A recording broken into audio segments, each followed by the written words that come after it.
Bonjour à tous, bienvenue pour ce nouvel épisode de Groupama 4 dans la Volvo Ocean Race. Nous serons dans quelques instants en direct avec le bateau Vert et Orange et Franck Camas, en direct et en image comme chaque mardi. Bienvenue à vous ici au PC de la course à Paris. Bienvenue à vous qui nous suivez sur camas-groupama.com. Bienvenue à Vincent Borde, frais, pas tellement frais d'ailleurs, de retour de Miami ce matin. Bienvenue à toi, ça va ? Ah écoute, ça va très bien, j'ai pas l'air frais. Bon, c'est vrai Si, qu'une c'est petite nuit blanche en avion, c'est pas ce qu'il y a de plus agréable, mais écoute, on s'y fait. Pour aller passer quelques jours à Miami, on est prêt à payer ce prix-là. Voilà, bienvenue à nos camarades Gaël Robic de France Télé, de France 2. Bonjour Stan. Voilà. Et bienvenue à toi, Yann Kefelec, qu'on définira comme écrivain, marin. Et fan absolu de Franck Camas. Voilà. Je suis heureux d'encourager à nouveau aujourd'hui parmi vous. Alors on va faire un petit peu notre apostrophe ce matin. Non, on sera avec le bateau dans quelques instants. Tu travailles sur quelque chose, sur un livre ? Ah, pardon, Évidemment, je sur plusieurs livres. Que j'allais devoir parler de moi, mais bien volontiers. Oui, parle un peu je de toi. travaille un dictionnaire amoureux de la Bretagne, qui est un long livre de 1000 pages, où il est notamment question de Vincent Borde, de Stan Grenapin et bien sûr de Franck Camas, et c'est la vérité. Voilà, et je vais y inclure très rapidement Gaël Robic aussi, que je suis fier de rencontrer aujourd'hui. Voilà. Et le prochain roman, c'est à la rentrée. Le prochain roman, La vie, l'amour, la mort, comme toujours, effectivement, c'est à la rentrée 2012. Voilà. Et quand on a eu le Goncourt une fois, on ne peut pas l'avoir deux fois. Si, on peut l'avoir deux fois, enfin, mais sauf changer de nom. Ça a porté malheur à ceux qui l'ont obtenu deux fois. Le dernier s'est suicidé. Je ne suis pas du tout dans cet esprit-là.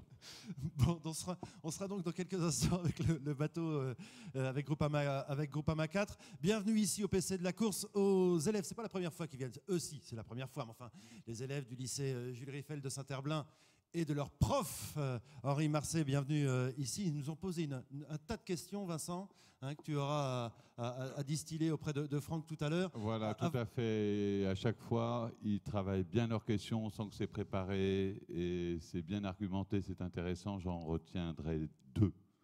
Très bien. À peu près la cinquantaine. C'est pas mal. C'est pas mal. Est-ce que tu peux nous faire un point, parce que le pointage tout est tombé il n'y a pas très longtemps, un point sur la course. Cette étape, c'est la 7e entre Miami et Lisbonne. Ils sont partis dimanche. Et voilà, après, le dernier pointage à 12 jours. heures françaises, Groupama était toujours en tête à 33 000 de l'arrivée. Il devançait Puma de Kenrid de 22 000, troisième Telefonica de Iker Martinez à 26 000, Abu Dhabi quatrième à 33 000, Camper des Néo-Zélandais avec Chris Nicholson à 38 000, et puis enfin Team Sanya de Mike Sanderson à 44 000, des conditions de navigation qui sont assez paisibles, avec du vent de secteur sud de 12 à 15 nœuds, et plus on est en avance comme les Groupama, moins on a de vent pour l'instant, ce qui explique un léger resserrement, puisque hier soir, quand nous sommes montés dans l'avion à Miami, Groupama avait quasiment 50 000 d'avance sur le deuxième plus exactement, donc une légère compression. Mais Groupama toujours en tête. Eh bien, c'est tant mieux. C'est tant mieux aussi, puisqu'il y a de plus en plus de fans, outre Gaël et Yann, il y a de plus en plus de fans sur Facebook, sur les réseaux sociaux, 41 500 ce matin. Et comme chaque mardi, alors ça, tu vas découvrir ça, vous allez découvrir ça, Yann et Gaël, la grande question pour permettre d'être inondé de cadeaux à ceux qui répondent bien. Pourquoi dis-tu qu'ils vont le découvrir ? Parce qu'ils le suivent sur Internet, voyons toutes les semaines, même s'ils ne sont pas toujours à nos côtés. Alors, la question, effectivement, pour gagner des t-shirts, sweatshirts dédicacés et qui ont été amenés par Nicolas Andreini. Alors, quels sont les noms des deux marins de Groupama 4 qui ont échangé leur place entre l'Inport de Miami et le départ de la 7e étape pour Lisbonne ? Donc, quels sont les noms des deux marins de Groupama 4 qui ont échangé leur place entre l'Inport et le départ de la 7e étape pour Miami ? La réponse, comme d'habitude, sur concours.groupama@gmail.com, et pour gagner des lunettes Jules Beau, t-shirt officiel dédicacé, et toujours pas de montre Jean-Richard, désolé à vous, mais il va falloir encore un peu patienter. Et la tienne est magnifique. Et à propos de concours, il y a un concours en cours, ça doit se dire. Il y a un concours vidéo sur les réseaux sociaux, toujours, et sur l'internet. On vous propose de réaliser une vidéo d'1 minute 30 maximum. Vous avez, si je ne m'abuse, jusqu'au 8 juin pour nous adresser cette vidéo. Le sujet, évidemment, en rapport avec la Volvo Ocean Race et Groupama 4 est libre. Vous avez toute l'inspiration que vous voulez. Voilà, vous laissez parler votre créativité un petit peu comme toi. Quand tu dis un concours en cours, c'est en pensant au concours peut-être. Hein? Donc pas de nouvelles du bateau pour l'instant, me dit-on. On est en train d'essayer de caler la liaison. Donc comme on fait traditionnellement, on va voir ce qui s'est passé depuis le départ de cette 7e étape et même avant le départ, puisqu'avant le départ, il y a la régate Inport. Tu sais, c'est une régate qui se déroule pas très loin des côtes pour permettre au public de voir ces bateaux magnifiques. Et d'ailleurs, ça s'est très très bien passé. C'était donc samedi dernier, c'est la première partie du film de la semaine.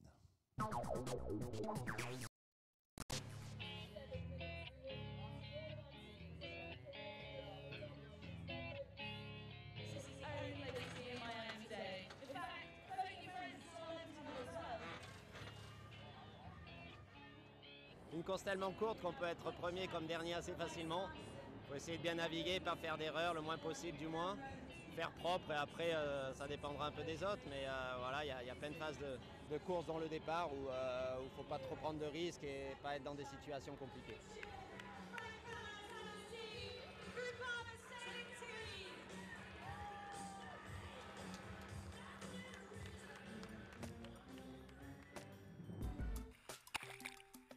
D'un seul coup, il y a un orage qui est passé avec 26-27 nœuds dans le nuage. Donc ça a été un petit peu sur tous les bateaux la même réaction. Il a fallu très très vite s'adapter, changer de voile, décider de la bonne voile pour partir. Et je crois que là, la régate a commencé là.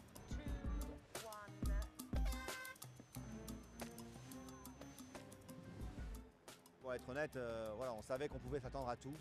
Et c'est pour ça qu'on avait presque toutes les voiles à bord et que certains n'avaient pas toutes les voiles parce qu'ils s'attendaient à que le vent ne monte pas.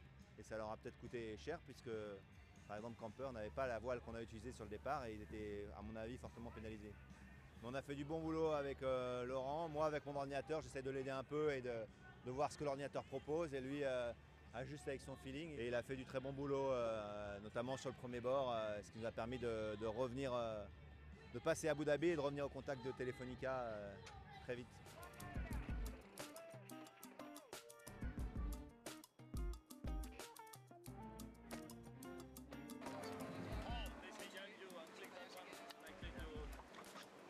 Telefonica fait une très mauvaise opération, très loin derrière. Et que Puma et Camper, pareil, on arrive à remarquer des points. Donc c'est une très belle opération pour nous aujourd'hui.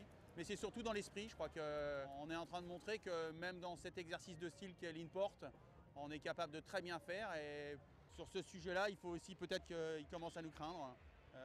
En tous les cas, nous, on va commencer à prendre confiance et ça, c'est très très bon.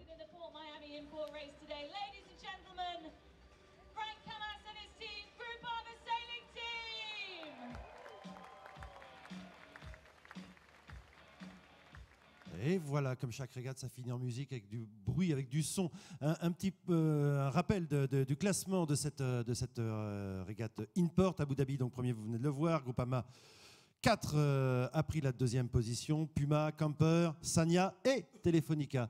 Et d'ailleurs, un petit détail, oui, voilà, une petite information, parce qu'on a entendu dans le... Un petit éclairage technique, voilà. On voit effectivement que dans la régate Inport, Camper part avec le J4. Le J4, c'est une des voiles d'avant les plus petites.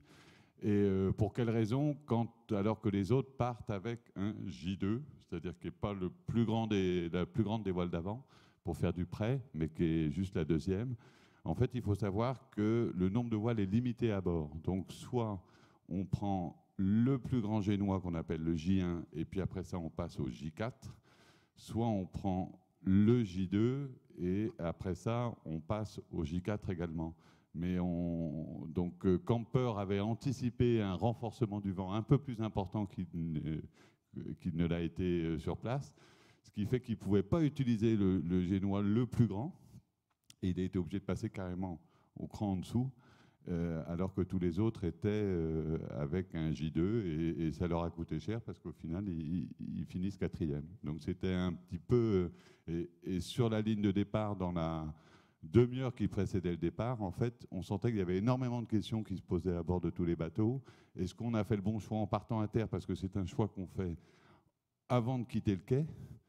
Là, c'était à peu près 3 heures avant début de la Manche. Il y avait relativement peu de vent à ce moment-là au départ, donc ça fait penser un petit peu aux stratégies qu'on peut retrouver en Formule 1 ou autre. Est-ce qu'on part avec des pneus pluie si le temps est un peu menaçant ou au contraire en slick? Et là, les Néo-Zélandais ont fait un mauvais choix qui leur coûte cher. Et on n'a personne sur la zone de régate qui peut nous éclairer sur les conditions de navigation. Alors si, il y a des bateaux avec des membres de l'équipe des cellules météo et puis des techniciens qui partent avant sur l'eau. Mais à Miami, les conditions météorologiques sont très particulières parce que c'est un temps qui tourne rapidement à l'orage. Le matin, le samedi matin, quand on s'est levé, le temps était bleu, c'était magnifique, c'était vraiment Miami tel qu'on le voit sur les brochures de tourisme. Et puis en fait, vers midi à peu près, on a commencé à avoir des orages, des cumulus arrivés qui se sont chargés d'eau avec le temps est devenu orageux et le petit temps qui était prévu, en fait, a très rapidement évolué. Voilà, on est en train toujours d'essayer d'établir la liaison pour la visioconférence. En principe, nous sommes avec Franck Hamas. Salut Franck. Oui, salut.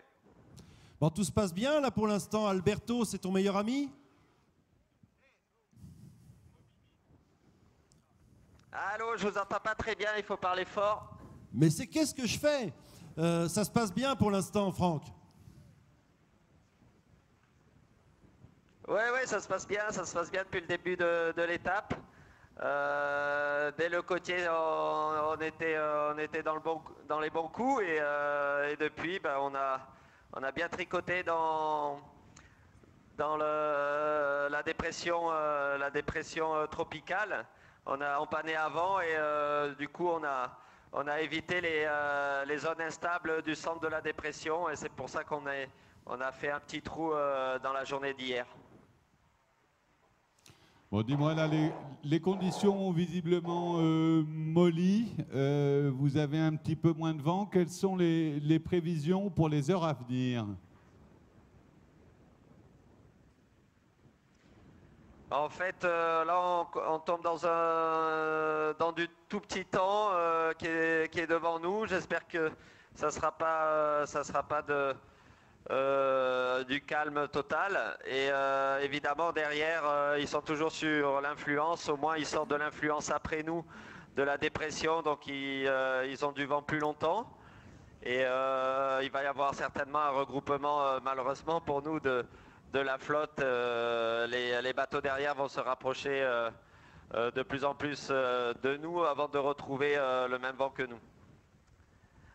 C'est très très haché là, malheureusement je vous entends pas, on va peut-être couper et faire repartir. J'entends pas, c'est hyper haché. Yann.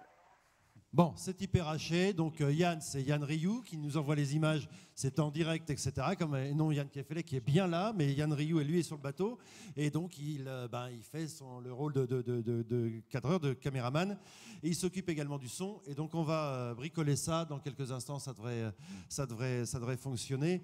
L'occasion de regarder la deuxième partie du film de la semaine, comme ça on sera vraiment dedans, la deuxième partie du film de la semaine, c'était donc dimanche dernier, et c'était donc le départ de Miami. On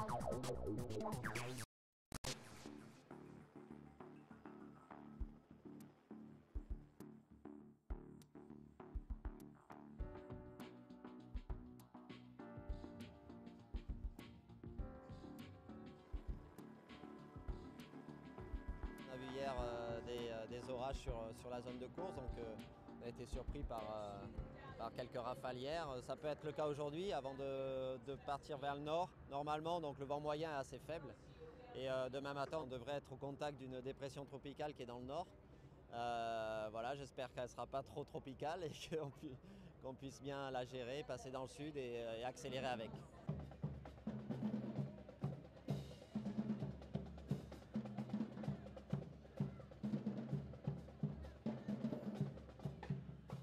For me, I take the approach that just to keep things simple and to come back to my job role and my responsibilities. And at the end of the day, all I have to do is connect the sail and make sure it goes up and comes back down again. So I think the pressure is on some other people on the boat more so than myself.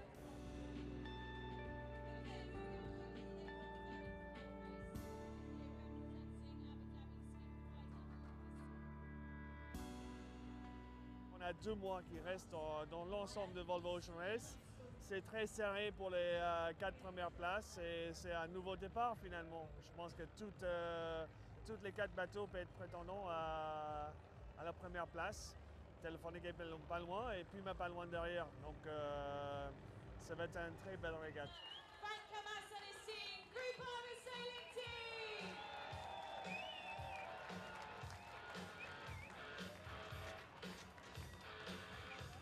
Give them a cheer, Miami! Frank Camas, Martin, Charles Petrelli, Martin Stromberg, Martin Pride, Brad Marsh, Owen Israel, Damien Foxall, Thomas Coburn, Phil Harmer, and Jean-Luc Elias. Ladies and gentlemen, Groupama Sailing Team! 3, 2, 1.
Voilà, nous essayons toujours d'établir les liaisons avec Groupama 4. Ça a marché tout à l'heure.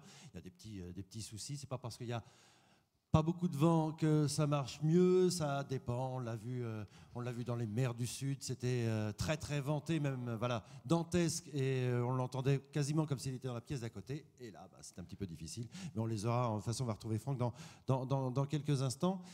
Nous constations tout à l'heure en regardant la route que va emprunter la flotte, qui remonte très haut tout de même dans le nord.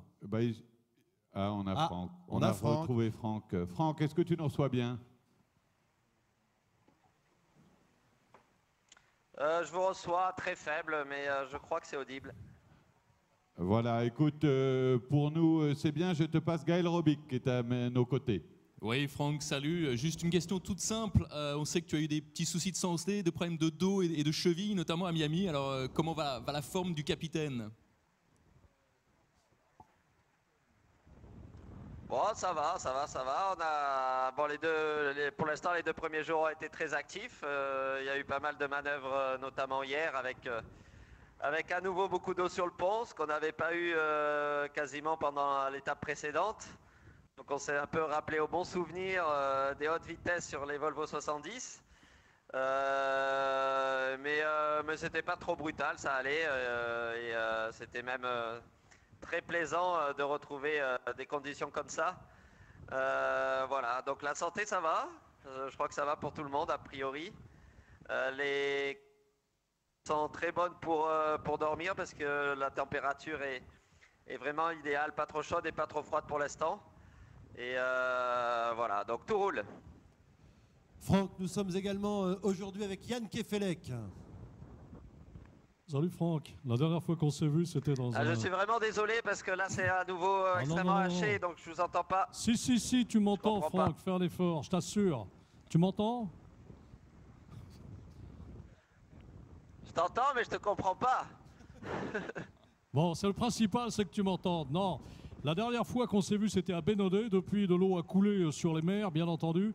Et je crois savoir que Groupama va remonter jusqu'à la zone des glaces, ce qui de loin nous impressionne énormément naturellement. Est-ce que tu prends des dispositions particulières pour ce genre de traversée?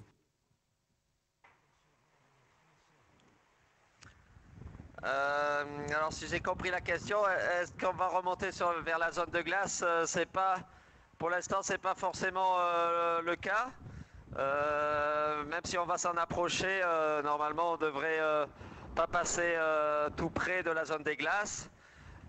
Si c'était le cas, les dispositions particulières, c'est faire une veille radar, parce que c'est une zone, non seulement il y a de la glace, mais il y a beaucoup de brume, parce que l'eau est froide et l'air est plutôt chaud dans cet endroit-là, avec le courant du Labrador qui emmène des eaux très froides du nord. Donc voilà, quand il y a des glaces, il y a de la brume qui va avec, et il faut faire une veille attentive au radar. Mais a priori, la zone interdite que l'organisation a choisie est déjà assez grande pour se dire qu'il n'y aura pas de glace à l'extérieur de cette zone, donc il n'y aura pas de glace sur la route des concurrents. Bon, c'est formidable, ça veut dire que tu n'as pas l'intention de réduire ta vitesse, ce qui nous enchante et ne nous surprend pas. En tout cas, j'ai bien fait d'assister, tu vois, parce que j'ai eu une longue réponse, très détaillée, ça nous a passionnés. Alors là, par contre, je n'ai rien compris. Franck, une question du lycée Jean Rieffel, dans lequel enseigne le papa de Sébastien Marseille. Est-ce qu'il y a des tensions qui apparaissent parfois au sein de l'équipage?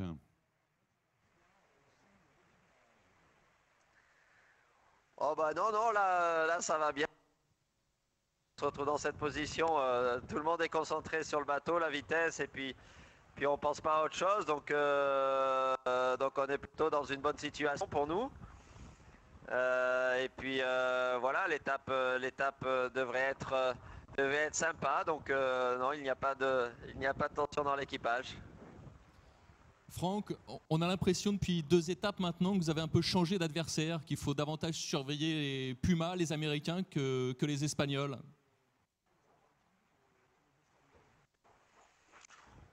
Bon, je sais pas si de toute façon, je pense qu'on ne surveille pas grand-chose, pas grand monde. Pour l'instant, on est surtout en train de faire une course contre le reste de la flotte, et après on verra comment ça se passe, mais on n'a pas de contrôle sur quelque adversaire que ce soit. C'est vrai que Puma, depuis 2 étapes, ont gagné le précédent, donc en ce moment ils sont extrêmement à l'aise et rapides, et ils sont dans une dynamique. Alors, j'espère qu'on va leur. Alors, on est en train de le perdre, mais me dit-on. on les voit encore. Voilà, on l'a perdu. Et, Voilà. ils se sont encore très Donc bien Franck sortis. Camas se soit mis au slam, au rap. Franck? Yo? Non, visiblement on a perdu Franck, mais bon, on va rétablir la liaison d'ici quelques instants. C'est vrai que vu que l'écart entre le premier Téléfonica, ce que disait Gaël à l'instant, et le quatrième, il y a 14, ils se tiennent en 14 points à présent au classement général. C'est vrai qu'il faut autant regarder derrière que essayer d'aller chercher devant. Ce qui est certain, c'est que quand on analyse le parcours de nos concurrents, c'est que les Espagnols de Telefonica ont démarré très très fort, en remportant notamment les 3 premières étapes. On voit que depuis le Brésil, notamment, ils font l'Inport au Brésil, ils sont en tête à la première bouée, même à la deuxième, et puis la troisième, ils font une erreur de parcours et finissent dernier. L'étape numéro 6 entre le Brésil et Miami, ils partent pas très bien comme les Français, ils reviennent dans le peloton, et on imaginait à un moment assez facilement qu'ils pouvaient remporter cette étape. Ils se loupent un peu en prenant trop de risques, en se rapprochant un peu trop de l'anticyclone. Ils tombent dans une zone avec moins de vent et finissent 4e. L'Inport à nouveau à Miami, ils sont en tête à la première bouée. Groupama parvient à revenir, à les dépasser, et puis un petit peu de fébrilité, ils touchent une bouée, ils doivent faire un 360 degrés. Là encore, ils finissent dernier. Ce qui fait que les trois dernières courses ont été difficiles pour eux, et que sur une course qui est aussi longue que la Volvo, hein, ça dure 9 mois, il est certain qu'à un moment, quand on arrive à être fatigué, que c'est un peu long, et la dynamique peut s'inverser. Franck, tu es à nouveau avec nous? Oui, je suis à nouveau avec vous. Voilà, non, c'était. Qu'est-ce qui se passe là autour de toi? Comment il y a des poissons, des oiseaux, comment ça se passe là? Raconte-nous le décor. Voilà, c'est le petit matin pour nous. Donc c'est toujours un moment où c'est pas facile parce qu'on a du mal à se réveiller de nos quarts.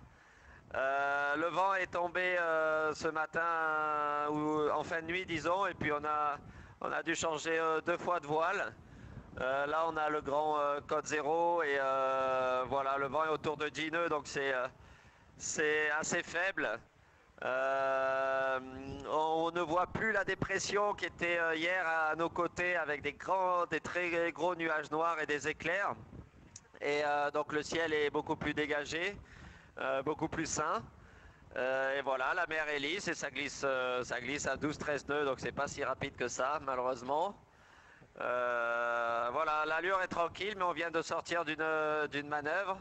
Et puis il y a Damien qui barre, et Charles, Martine et Phil qui sont sur le pont pour régler le bateau. Voilà, donc tout va bien. Les autres dorment encore, j'ai l'impression, et c'est souvent le meilleur sommeil, c'est au matin comme ça. Franck, on imagine que le début d'étape que vous faites en ce moment doit quand même changer sérieusement l'ambiance à bord en comparaison du départ de l'étape précédente du Brésil. Oui, c'est sûr, on s'était promis de faire un meilleur début d'étape que la précédente et d'être dans le coup tout de suite. Donc on n'a pas ménagé nos efforts sur ces 2 premiers jours. L'étape va être courte, donc il faut être dans les premiers postes tout de suite pour ne pas se faire décrocher, rester avec le bon peloton. Et voilà, ça a été très actif. On a bien négocié les pièges météo. Je crois qu'on est content de ces 2 premiers jours. Et évidemment, d'avoir toute la flotte à nos trousses, ça motive et ça permet à l'équipage d'être extrêmement concentré sur le bateau, sur les réglages, sur la vitesse du bateau. Et évidemment, c'est bien différent de l'étape précédente où on était décroché au bout de 2 jours, on avait une dizaine de milles de retard. Là, c'est plutôt une vingtaine de milles d'avance, donc c'est sûr que c'est très positif, mais malheureusement, rien n'est joué. La météo est extrêmement compliquée devant. Pour l'instant, difficile de savoir quelle option on va prendre. Donc on est tous un peu autour de la route directe et il y a beaucoup de pièges. Dans un premier temps, on va au contraire se faire attraper par les bateaux de derrière et ensuite on verra ce qui se passe. Donc voilà, rien n'est fait, mais effectivement un bon début d'étape pour Groupama et on est très content de ça parce que c'était pas notre habitude de commencer si bien les étapes. Donc j'espère qu'on va terminer aussi fort que la précédente, mais au moins le début a été bien meilleur. Franck, à quelle allure vous êtes en ce moment? On est à peu près à 90 degrés du vent, vent de travers, tribord à mur, avec une 10-11 nœuds de vent et on marche à 13 nœuds actuellement, 13-14 nœuds. Donc c'est des allures où le bateau avance bien, même si le vent est faible, puisqu'on arrive, comme vous voyez, à avancer plus vite que le vent. Est-ce que c'est la meilleure allure du bateau, le travers?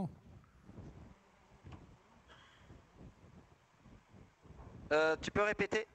Est-ce que c'est la meilleure allure pour le bateau, le travers? J'ai l'impression que c'est ma voix qui pose problème et pas la distance entre nous.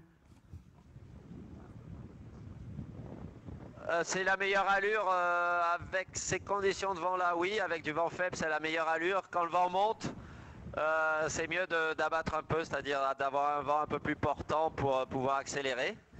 Mais là, c'est vrai qu'avec 10 nœuds de vent, c'est quasiment l'allure où le bateau va le plus vite. Et est-ce que tu prévois à peu près la même allure jusqu'à Lisbonne ou bien est-ce qu'il va falloir remonter, abattre? Je te reçois pas. C'est horrible. Eh Franck, Est-ce que c'est une allure plutôt portante que vous allez avoir jusqu'à Lisbonne ou bien il va falloir finasser avec le vent? Jusqu'à Lisbonne, on va avoir, je crois, toutes les allures. Il y a même, je pense, au milieu de l'Atlantique, on va certainement avoir du prêt à faire. Voilà, il y a du prêt, du reaching, du portant. J'espère qu'on aura pas mal de portants dans du vent. Je pense qu'on est à l'aise dans cette condition-là. Mais malheureusement, on n'aura pas que ça d'ici Lisbonne. Ça va être extrêmement variable. Et on va passer en revue toutes les allures possibles et toutes les forces de vent possibles d'ici Lisbonne. Franck, avez-vous été surpris hier de voir que vous étiez les premiers à mettre le cap à l'est, tandis que vos concurrents continuaient au nord vers le centre de la dépression?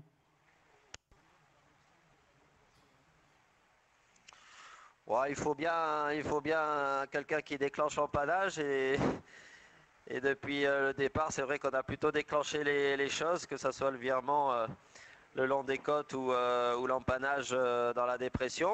On était surpris, on était plutôt content d'avoir réalisé cet empannage avant les autres, puisqu'ils sont tombés un peu trop près du centre après avoir continué. Donc j'étais pas si surpris que ça, parce qu'on était presque un peu tôt par rapport à ce qu'on imaginait faire.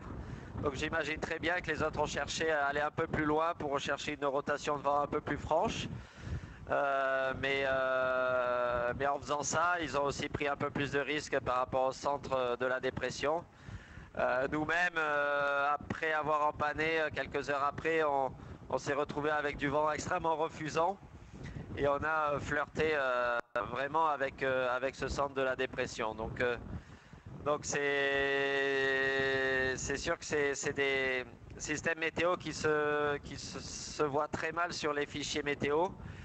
Et il faut pas faire, on peut pas faire confiance dans les prévisions météo, donc il faut prendre un peu plus de marge par rapport au centre de ces dépressions. Franck, tu disais à Miami que le nouveau mât du bateau se comportait différemment. Ça veut dire quoi concrètement? Oh non, j'ai pas dit ça. J'ai dit que parfois, il avait en dynamique un comportement un petit peu différent. Ça veut dire qu'il bougeait un petit peu différemment dans les vagues. Les vibrations passaient un peu différemment dans le tube parce que la structure est différente. Voilà, il est un peu plus dimensionné dans un sens, un peu moins dans l'autre. C'était notre premier mât pour Groupama 4 à la mise à l'eau, et ensuite on a essayé d'évoluer plutôt dans le bon sens, je pense. Donc ce mât-là, sur eau plate, on va dire qu'il est pareil parce que il est stable, et puis quand on tape dans les vagues, c'est vrai qu'on le voit bouger un petit peu plus dans la partie centrale du mât. Mais on a essayé de corriger ce défaut depuis qu'on a remis le mât à Itajaí en renforçant quelques parties du tube. Franck, évidemment d'être en tête, c'est une énorme motivation. Est-ce qu'il y a aussi du stress de savoir que la flotte est à vos trousses?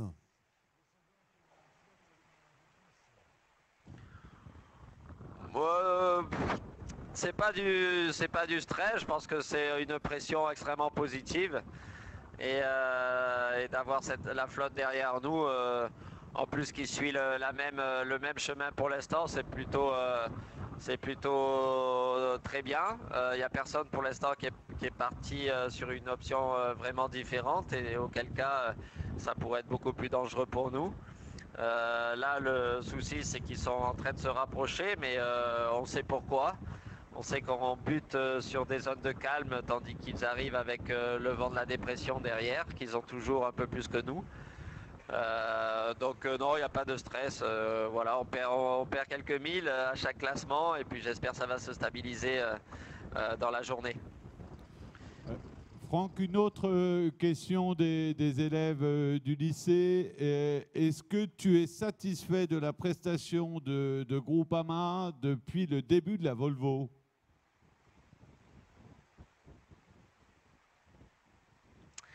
Ah bah oui, je crois que pour un premier entrant, un Bisu se retrouver deuxième à 3 étapes de la fin, à cette longueur du bateau leader, c'est très très bien. On est toujours en course pour la gagne et c'est cette situation-là que l'on souhaitait avoir le plus longtemps possible. Et c'est encore le cas aujourd'hui, donc on peut être fier d'avoir atteint cet objectif-là. Et puis on verra d'ici Galway si on peut faire encore mieux et gagner encore une place. Voilà, mais être sur le podium de la Volvo pour une première, il n'y a pas eu beaucoup d'équipes qui ont fait ça dans les précédentes éditions, donc on peut être content de notre travail et du bateau que l'on a conçu, Groupama 4, et du travail que l'on a fait dessus, même si on estime toujours qu'on a plein de choses à améliorer et on essaye encore d'améliorer les choses avant Galway pour grappiller encore des dixièmes de nœuds et être nous-mêmes de plus en plus performants dans notre façon de naviguer. Et on l'a montré en inshore où on a pas mal travaillé depuis le départ et on a effectivement rattrapé l'écart qu'il y avait avec les meilleurs au départ. Franck, sans vouloir anticiper, si l'on veut te voir sur la plus haute marche du podium, et on y compte fermement, je peux te le dire ici. Hein. Ah, pardon, là je n'entends vraiment plus rien. Ouais, mais c'est lui. Allô? Oui, Franck, on a l'impression que le vent s'est un peu levé depuis le début de notre liaison. Le vent s'est pas un peu levé? Yann, j'entends plus. Non. Bon, bah écoute, on va lui dire merci. On va dire merci à Franck, effectivement, je pense. Parce que bah voilà, il avait déjà un direct ce matin avec ITD, il en a un autre demain matin avec BFM. Enfin, ça n'arrête pas, il a un carnet de balles qui est extrêmement rempli et il va peut-être être content d'aller se reposer un peu. Il va peut-être aller faire un 20h aussi sur France 2 bientôt, hein Gaël? Sait-on jamais, oui. Voilà. On y compte. Enfin, on va travailler pour. Au moins à Lorient. À Lorient, un petit direct à Lorient, pourquoi voilà, pas. ça me paraît pas mal. Ça me paraît obligatoire. Excuse-moi de faire un petit peu ton boulot, Vincent. Enfin, j'ai été ravi. Avant qu'on se sépare définitivement, jusqu'à quelques jours, puisque le TA, ils doivent arriver en principe à Lisbonne. On va dire au revoir à Franck, puisque Franck est encore là. Franck, puisque tu es encore là, on va te saluer.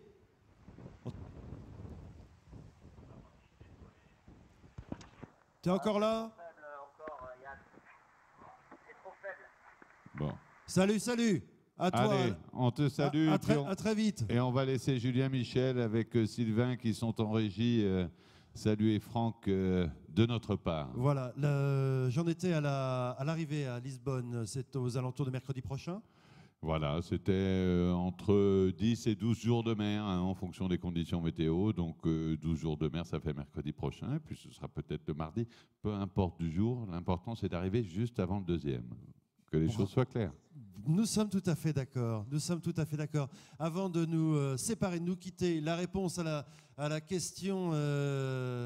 De savoir quels marins avaient interchangé leur place entre l'Inport et le départ de la 7e étape entre Lisbonne et Miami, eh bien c'est Laurent Pagès et Jean-Luc Mélias, le navigateur de Groupama 4 qui pour l'instant fait un remarquable travail. Visiblement, il y avait à gagner comme chaque semaine des t-shirts dédicacés que vous avez ramenés par dizaines de Miami. Et non, pas par dizaines, ce sont des collectors, il y en a très peu, c'est numéroté, de 1 à 10, pas plus. Que les choses soient claires. C'est très clair. Et des lunettes qui, elles, ne sont pas signées, bien évidemment, des lunettes de la marque Jules Vaux, mais qui sont, c'est un modèle spécial Franck Camas pour le groupe Ama Sailing Team, mon cher Stan. Voilà, merci à toi Gaël d'être venu nous voir en ce midi. C'était vraiment une drip team très très bretonne en ce mardi. Merci à toi Yann. Bonne chance. Bonheur. Bonne chance pour les. J'espère qu'on t'a un petit peu inspiré pour tes pages du dictionnaire amoureux de la Bretagne. Enfin, surtout Franck, parce que nous, c'est assez moyen. Enfin, j'espère qu'on t'a un petit peu inspiré. Si, vous m'avez inspiré, aucun doute. Ouais, si. Et vous allez continuer d'ailleurs. J'en suis ravi. Merci à toi, Vincent. On te retrouve jeudi pour Absolument. L'audio, c'est-à-dire Jeudi, sans les images. tout à fait. Nous aurons jeudi le maire et le président de la communauté d'agglomération de Lorient, ainsi que Christophe Baudry de Lorient Grand Large qui seront là parce que nous faisons une présentation un petit peu de ce que sera l'escale lorientaise et nous ne doutons pas que ce sera une très belle escale parce qu'il y a beaucoup d'engouement et la Bretagne c'est évidemment un pays de marins. À Lorient, les gens aiment la course et c'est vrai que le passage de la Volvo à Lorient sera un événement important, à la fois localement, mais aussi pour ce qui est de la région et avec le président de région qui va bientôt démissionner et qui est maintenant ministre de la Défense, Jean-Yves Le Drian, et qui est par ailleurs voisin de Franck Camas, proche de Lorient, à Guilhed exactement. Voilà, ça c'est assez complet. On sera vraiment très complet lorsqu'on aura remercié Yann Rioux, puisque c'est Yann Rioux qui filme sur le bateau, etc. Et toutes les images qu'on a vues étaient des images en direct et c'est absolument fabuleux. On va remercier également les gens qui sont en régie, sans qui, etc. etc. Ce ne serait pas possible. On le fait à chaque fois, mais c'est vrai, ce serait vraiment pas possible. Ouais, Donc, tu peux les nommer alors. Merci. Julien Michel et Sylvain Mouldy notamment. Voilà. Je ne connais pas tous les noms. Merci à nos camarades d'Internet. Merci à toi, Yann, Gaël. À très vite. Et comme on dit, allez, on va finir en breton, vu que tu parles, tu es complètement bilingue. Le mot de la fin, cette semaine, pour Yann Kefelec en breton. Kenavo. Oui, c'était ça. Ah, J'aurais pu le faire aussi. Salut.